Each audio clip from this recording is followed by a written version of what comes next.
Hola a todos y todas, mi nombre es Juan Pablo Torres del Proyecto Arenas. Un saludo especial a todas y todos quienes se conectan nuevamente con nosotros. Este es el segundo episodio de una serie de 4 a través del cual queremos contarles un poco el estudio que hemos realizado sobre la relación y las rupturas y continuidades existentes entre el Plan Nacional de Rehabilitación de finales de la década de los 50, el Plan Nacional de Rehabilitación de la década de 1980 y lo que son actualmente los planes de desarrollo con enfoque territorial que se desprenden del acuerdo final para la terminación del conflicto y la construcción de una paz estable y duradera. Como les contábamos en el episodio pasado, donde introducíamos esta serie, nos interesa sobre todo establecer y dejar clara la relación entre el desarrollo social y la contrainsurgencia, dos medidas que han estado íntimamente relacionadas en la historia reciente de Colombia y que han precedido las iniciativas de paz en el país, pero que desafortunadamente no se han podido llegar a feliz término, sobre todo porque han renunciado a las mismas las clases dominantes que encontraban en estas, en algunos casos, la posibilidad de echar hacia atrás las ganancias que habían sacado del conflicto, y en otras porque la participación ciudadana en los distintos espacios abiertos había generado distintos conflictos en estas dinámicas. En este episodio lo que les quiero contar de manera muy sucinta es lo que sucedió a finales de 1950 con el Plan Nacional de Rehabilitación, fundamentalmente a través de dos enfoques. El primer enfoque, que es lo que denominamos nosotros debatiendo el pasado, y el segundo ya las medidas que se tomaron al respecto. Con debatir el pasado lo que nos hacemos referencia es sobre todo las distintas miradas que se tenían en ese entonces, finales de los 50, inicios del Frente Nacional, derrocamiento de Gustavo Rojas Pinilla, de lo que fue la violencia en Colombia, aquella violencia que conocemos en cursivas y con mayúsculas para referirse al conflicto bipartidista entre conservadores y liberales. Para los conservadores fundamentalmente, pero en particular para Laureano Gómez, que fue uno de los altos firmantes del pacto bipartidista que abriría el camino al Frente Nacional, la violencia no había sido más que el bandolerismo que se había tomado el país, y esto en gran medida en relación a el desapego moral a las costumbres cristianas que estaba sucediendo en Colombia por el proceso de modernización que estábamos experimentando en ese momento. De ahí se desprendía una lógica completamente distinta a cómo se iba a atender la violencia. Si se veía solamente esa lógica bandoleril, la respuesta más obvia era represión. Sin embargo, esta medida, esta lectura lo que contenía era una crítica abierta al Partido Liberal, que fue reconocer en el Partido Liberal, o más bien que era reconocer en el Partido Liberal una opción por la lucha armada. Y esa lectura no fue aceptada por Alberto Lleras Camargo. No obstante, Alberto Lleras Camargo, como uno de los principales dirigentes del Partido Liberal y el primer presidente del Frente Nacional, tenían una lectura completamente distinta que fueron moderando. La lectura inicial es que partían de que desde 1946 fundamentalmente la violencia bipartidista se había agudizado en cabeza del Partido Conservador, porque éste buscaba de alguna manera reducir la distancia electoral que tenía en relación al Partido Liberal. Los hallazgos más recientes, haciendo estudios del mapa electoral, evidencian claramente eso. Muchas de las regiones en el periodo de 1949 hasta 1957 se transformaron de liberales a conservadoras, y con eso fue posible que el Partido Conservador pudiera tener mucho más asiento en el Congreso de la República, pero también en la presidencia. Sin embargo, continuó siendo minoría.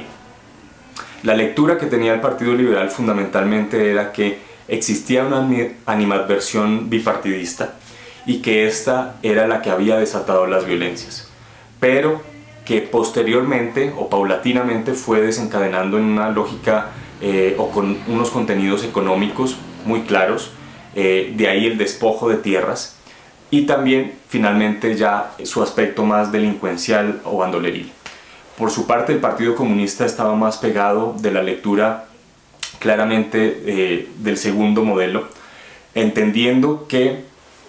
luego de lo que se denominó la Revolución en Marcha de la década de 1930, con el gobierno fundamentalmente de López Pumarejo y los medianos reformas que se lograron, sobre todo en el campo, esta era una contrarreforma. Lo que había impulsado el Partido Conservador, más allá de sus apetitos electorales, era una contrarreforma que comenzara a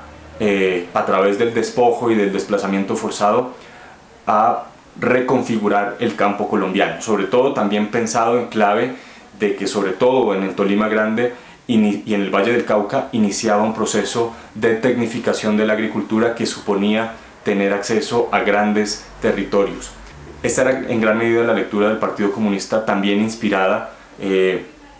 por la lógica de la Guerra Fría, entendiendo pues que había un ataque directo de parte de los partidos tradicionales a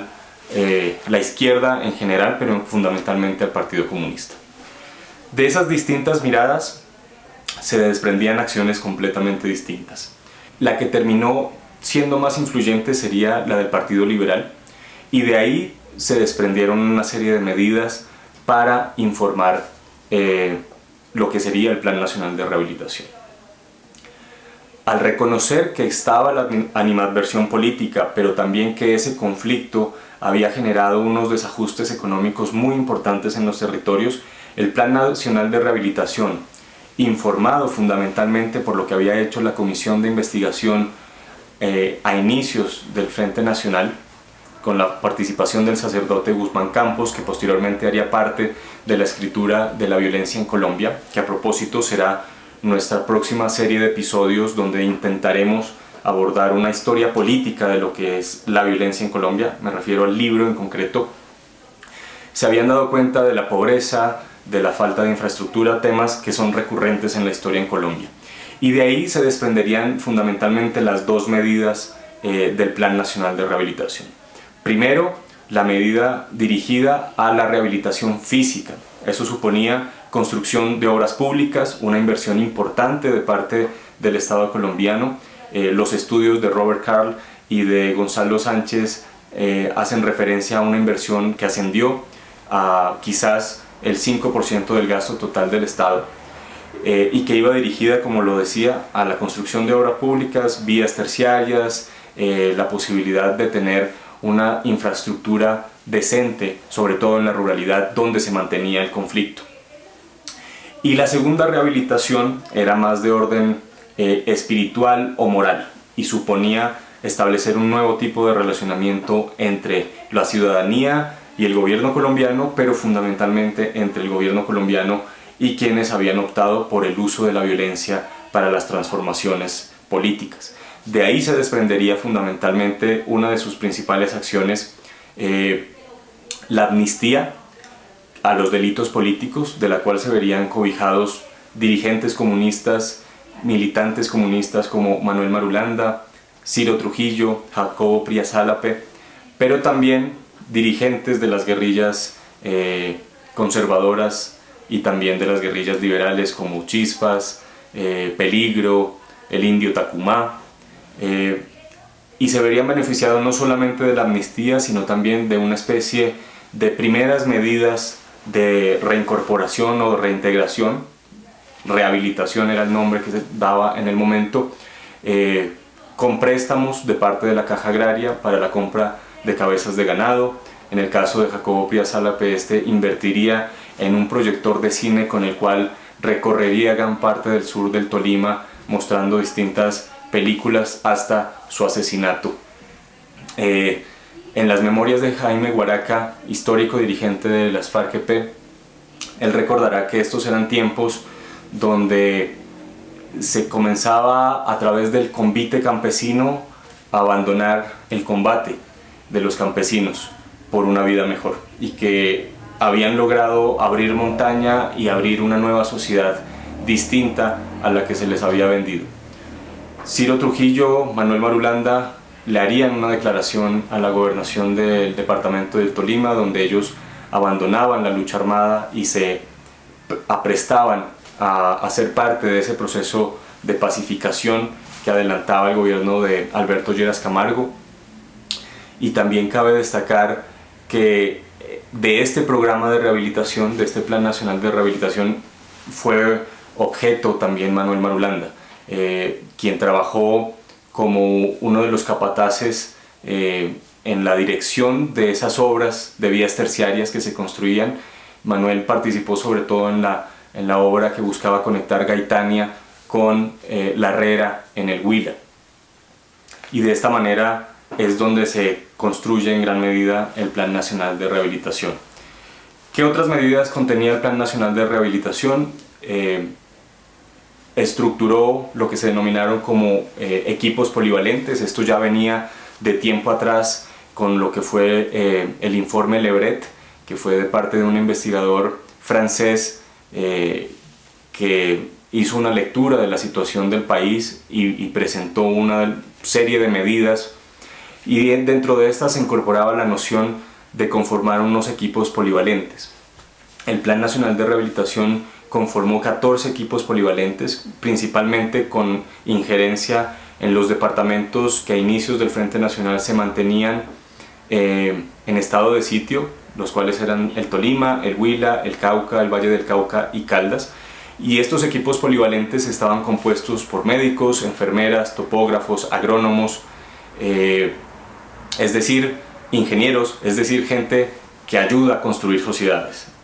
También dentro de las medidas que se habían incorporado estaba la posibilidad de tener mayor presencia del Estado, y esa mayor presencia del Estado se interpretó a través de 3 vías. Primero, el mejoramiento de la comunicación, sobre todo radial, pero también con mayor presencia de la policía y mayor presencia de los jueces, con la perspectiva de